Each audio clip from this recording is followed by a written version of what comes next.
اكيد خلاص الناس كلها عارفه اللي هل ليها كنت واللي تتخيل عليها. هذا الانتقال يا عايز؟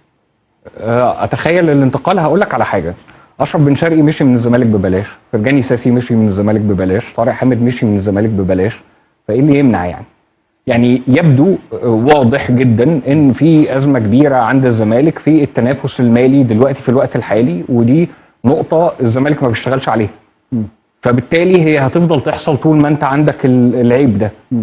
بمعنى عشان تبقى المسائل واضحه، مثلا الاهلي كان نفسه في ابراهيم عادل، قدر ياخده؟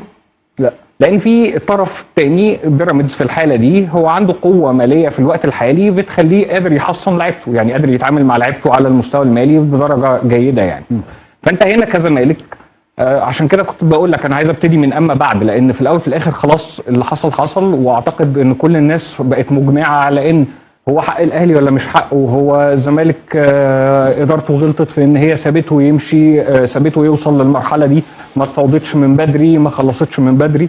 ويبدو واضح جدا كمان ان الزمالك لما دخل بفلوسه، الزمالك الروايه الرسميه بتاعته دلوقتي ان انا قدمت له نفس العرض اللي هياخده في الاهلي. ايوه، بس جت متاخره. الفتره اللي هو مضى فيها كما يبدو من المعلومات اللي احنا سمعناها منك ان هو مضى من فتره، الفتره دي ما كانش في تواصل فيه معاه خلاص، وكانت الدنيا قفلت، فانت جيت متاخر جدا. المهم يعني فنرجع لاما بعد. المفترض اعتقد ان احنا نبتدي نفكر في الموضوع ده كاهلي وكزمالك من النقطه بتاعت هو انا اقدر اتحرك ازاي. من ناحيه الاهلي مثلا على سبيل المثال، الطرف اللي بقى معاه دلوقتي زيزو، اشرف بن شرقي، وامام عاشور، تريزيجيه، جاي له حمدي فتحي في كاس العالم للانديه. ده نادي دلوقتي كسب 3 سنين ذهبيه. حلو، يعني هو دلوقتي اشترى الاهلي 3 سنين ذهبيه. بس في خلال ال3 سنين دول هي فرصه نادره لتعظيم المكاسب بقى. بمعنى ايه؟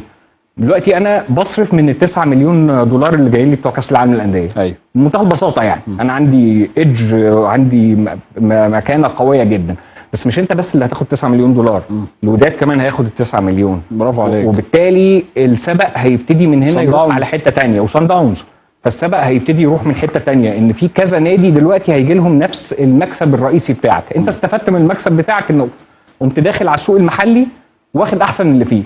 برافو.